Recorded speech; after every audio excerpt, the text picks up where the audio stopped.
Información de último momento de Catamarca en Cana logró confirmar que pasado el mediodía de hoy se presentó en sede de tribunales en calle Junín el doctor Tadeo Herrera. El doctor Tadeo Herrera cumple funciones como titular de la Dirección de Asuntos Jurídicos, dependiente del Ministerio de Educación de la provincia de Catamarca. Él se presentó al tomar conocimiento que denunciaron al ministro Francisco Gordillo por malas designaciones, por haber designado a familiares directos de él en distintas áreas del Ministerio de Educación para cumplir funciones, en algunos casos con puntos índices que desencadenó en un escándalo en los últimos días, por lo cual le pedían la renuncia, y también los dirigentes gremiales iban a llevar a cabo otras presentaciones en las próximas horas. Catamarca en Cana logró confirmar que el doctor Tadeo Herrera hizo esta presentación y él da cuenta que con los documentos presentados al fiscal Barros de la Unidad Fiscal de Delitos Especiales, Fiscalía número 6, que no es responsabilidad del ministro Francisco Gordillo de esas designaciones. Es designación exclusiva del señor gobernador, el licenciado Raúl Jalil, que él únicamente acompañó con su firma en ese decreto. Por eso acercó esas documentaciones.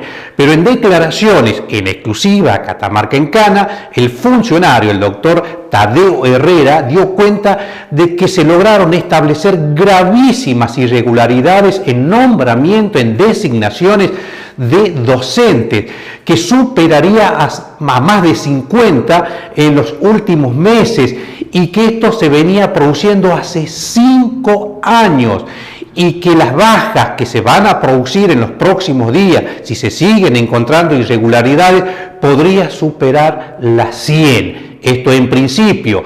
Y otro dato que aportó, que hoy estuvo reunido con supervisores, con algunos supervisores de distintos niveles, y que quedó totalmente sorprendido por la falta de conocimiento y capacitación de estos supervisores en el momento de ellos aprobar esas asignaciones de algunos docentes en las áreas o en las escuelas de formación de oficio, en caso de electricidad, de cocina, de plomería, y que él hizo como un testeo en un interrogatorio, en las preguntas a estos supervisores, y que dejaban mucho que desear. En algunos de los casos, supervisores que firmaron esas designaciones para docentes en las escuelas de oficio, en el tema de cocina, que no sabían preparar un plato de sopa. Realmente preocupante. El funcionario dice que el docente tiene que estar preparado, porque necesitamos docentes preparados, capacitados, porque son el futuro de nuestro país. Una nota imperdible que va a llamar mucho la atención en algunos de los términos que utiliza este funcionario, cómo logró establecer las irregularidades en los nombramientos de docentes, y que en las últimas horas llegó un docente a cubrir horas cátedras en el departamento Paclín, y cuando ingresó al archivo para hacer el seguimiento de esta designación de este docente, vaya la sorpresa, estaba mal designado. Las imágenes, el reporte, testimonio en exclusivo de Catamarca en Cana, doctor Tadeo Herrera, titular del área jurídico del Ministerio de Educación de la provincia de Catamarca. El arquitecto Rivera, diciendo de que el ministro había designado a los hermanos en educación, a uno como inspector y a otro como bibliotecario. Rivera se presentó a documentación, se presentó a certificación de servicios emitida por acá por la Dirección de Recursos Humanos, donde demuestran que los hermanos del ministro están en la educación y con los cargos que tienen hace 20 o 30 años. Esto es para borrar cualquier duda que hubiese en la sociedad, y segundo, para desmentir el tenor de la denuncia hecha por el arquitecto Rivera. No sé por qué la hizo.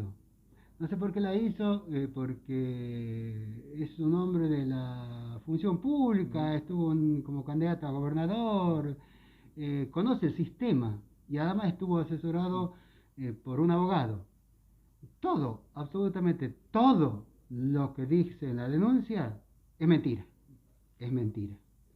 En la denuncia, él da cuenta e invoca que los nombramientos de los hermanos del actual ministro están con punto índice, con funciones que violentan o quebrantan lo que es para el nombramiento en forma regular. Perfecto. Lo que objeta es la designación del hijo del ministro en el ministerio. En realidad no lo nombra el ministro al hijo. Las designaciones por decreto, por la Constitución provincial, es facultad exclusiva del señor gobernador. Lo que hace, y eso establece la Constitución en el artículo 149, lo que hace el ministro para darle valor al decreto, porque el artículo 154 de la Constitución lo exige, es firmar, acompañar, rubricar el decreto que firmó el gobernador. No tiene nada que ver el ministro en la designación. El decreto es del Poder Ejecutivo Provincial y lo toma el gobernador. El ministro refrenda el decreto porque la Constitución, en el artículo 154, se lo exige. Aquí en el área jurídica del Ministerio de Educación, esto está refrendado en las actas correspondientes, cuál es la función específica, siguen en la continuidad del cargo, porque se adelantaba que el gobernador iba a solicitar las bajas de las mismas. No, lo que se solicitó, y creo que he acertado, es la baja a docentes que se realizaron en un proceso irregular. Eso es cierto. ¿Por qué el proceso irregular? Tendríamos que analizar primero lo que dice la normativa. La Constitución le otorga el deber y la facultad al gobernador de designar a los empleados, designar y remover los empleados. El decreto 2452 del año 19, dictado por la gobernadora Lucía Corpazzi, facultó, o sea, a la Dirección de Recursos Humanos de dar las altas y bajas al personal docente, al personal docente superior y a los directivos superiores. Eso es de acuerdo a un decreto de régimen de compatibilidad e incompatibilidad de los docentes. O sea que el ministro no puede, bajo ningún punto de vista y sin ninguna posibilidad, nombrar a alguien. El único que puede nombrar a alguien dentro del ministerio es el señor gobernador, y las altas y bajas las da, o sea, el nombramiento para los docentes los tiene que dar el director de recursos humanos. En realidad es una delegación de la facultad del señor gobernador, la señora gobernadora en este caso particular, que creo que se está modificando porque me pidieron un informe acerca de la viabilidad de eliminar la prerrogativa que le habían entregado al director de recursos humanos frente a las múltiples anormalidades que hubo en los últimos tiempos con designación de docentes. Mira, o sea, yo hice hasta ahora la auditoría de 20 o 30, pero son más los casos que tengo que analizar, son más. Calculo que están rondando los 50. En la medida que sigamos investigando, van a ir saliendo más. Ya habíamos parado un poco en cuanto a los casos y hoy se presenta una docente que reclama unas horas de cátedra en una escuela de Paclín, y entonces entro al sistema, entro a investigar y veo que sí, hubo una designación irregular para un docente que no le correspondía. Ahora, lo llamativo acá en este caso de esta docente que reclama es que el Centro de Control de Gasto, que normalmente hace las observaciones que no se cumplen con las resoluciones ministeriales, en este caso particular no dijo nada. No sé qué es lo que pasó, pero es llamativo. Ya entra a dudar de cuáles son los procedimientos normales y regulares de todas las designaciones. Muchas de las designaciones, o la gran mayoría, están relacionadas con los docentes de la escuela de jóvenes y adultos, que son en oficios. Eso en realidad hay que analizarlo desde este punto. Quienes tomaban el examen, quienes hacían el procedimiento, dicen, no, no, no, esto se viene haciendo así hace 5 años. Y yo le digo, desde el punto de vista jurídico, eso no corresponde. ¿Son docentes con muchas cargas horarias, con una antigüedad importante, doctor? No son docentes con mucha carga horaria, no es antigüedad. En esos casos son instructores de electricidad, instructores de cocina, instructores de todo que sean oficios. Una tarea muy importante dentro de la sociedad. Y lo digo ¿por qué? Porque yo, si bien normalmente dicen el doctor Tadeo Herrera, yo también soy oficial de albañil, yo también soy instalador electricista. Y también estoy haciendo cursos de cocina en la escuela de adultos. O sea que para mí es muy, muy importante. Ahora, muy importante a la medida que quien me enseñe esté capacitado para hacerlo. Y quien tome el examen a esos docentes también estén capacitados. Ayer vinieron los supervisores que actuaron en todo este proceso, me planteaban. Ahora, la norma no dice, la norma de ese tipo de procedimiento es muy sabia, dice, el tribunal tiene que estar integrado por 3 directores, 2 técnicos y 2 instructores especialistas del tema. O sea, que si va a rendir para enseñar electricidad, tienen que presentar un proyecto de qué es lo que van a desarrollar, cómo van a desarrollar las clases, y quienes lo evalúen tienen que ser instructores de electricidad. Y era paradójico, porque estábamos reunidos acá, como yo hice algunos cursos, y yo le pregunto, dígame usted, o sea, ¿qué cable, qué color de cable debe usarse para el neutro de un sistema de tendido eléctrico? No, por supuesto no sabían. Les digo, es el celeste. Pero si ustedes no lo saben, no pueden tomar el examen. Les pregunto, ¿ustedes tomaron el examen a una chica para que enseñe cocina?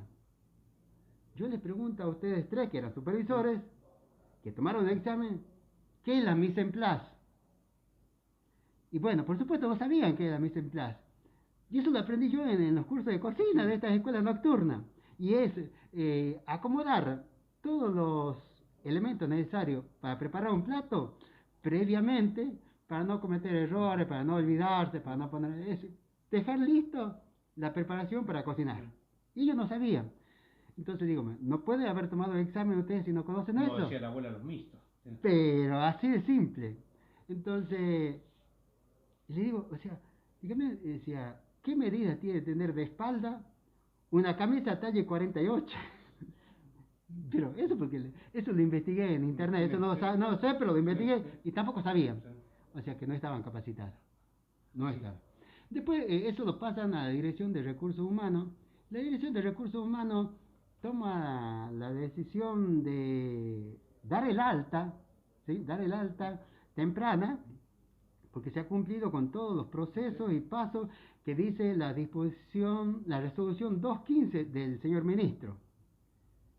Y la resolución 215 dice que la escuela tiene que pedir la cobertura, que el supervisor tiene que informar, que recursos humanos tiene que controlar de esa información, que esté en la POF, que se tiene que publicar el llamado. Y además la resolución dice que si no se publica, ese llamado es nulo. Y acá él dice que se cumplieron los pasos. No se hizo nada. Inclusive hay una contradicción. La gente de modalidades educativas dice, no se aplica el 215, no hay listado de orden de mérito. Y el director dice, no, sí se cumplió con el 215. Después de eso lo pasa al Centro de Control de Gasto. ¿Y esto abarca, disculpe doctora, varios niveles? No, No solo para adultos o de oficio. No, sí, la modalidad adulto tiene niveles primarios y secundarios, así que, pero es en adultos, para jóvenes y adultos, así que es anormal, es cierto, Y después el Centro de Control de Gastos hacía observaciones. Les decía, mire, che, muchachos, no se cumplió con la resolución 215. Vaya al secretario de gestión de recursos humanos. Y no iba al secretario de gestión de recursos humanos, se resolvía dentro de la dirección. Así que también es anormal por ese lado. Lleno de irregularidades, plagados de irregularidades. Sí, muchas irregularidades. Los supervisores dicen, hace 6 años que vinimos haciendo así. Habría que verlo.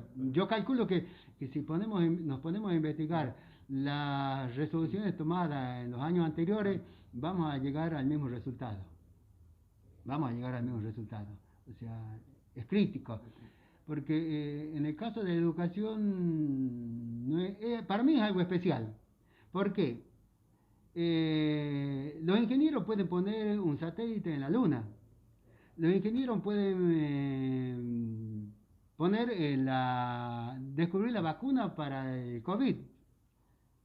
Pero el docente está formando una persona, que es mucho más importante, que no es cualquier cosa. O sea, el futuro de nuestra sociedad está en la docencia. Por eso los docentes debieran estar muy, muy, muy bien especializados, muy bien capacitados en el régimen docente. Así que fue irregular. ¿Se va a llamar a asamblea nuevamente para cubrir a estos cargos que van a ser dados de baja o aquellos que se vayan detectando irregulares? La orden del ministro es que absolutamente todo cargo que se cubra, ¿sí?, hay que llamar a una asamblea de opción de cargo.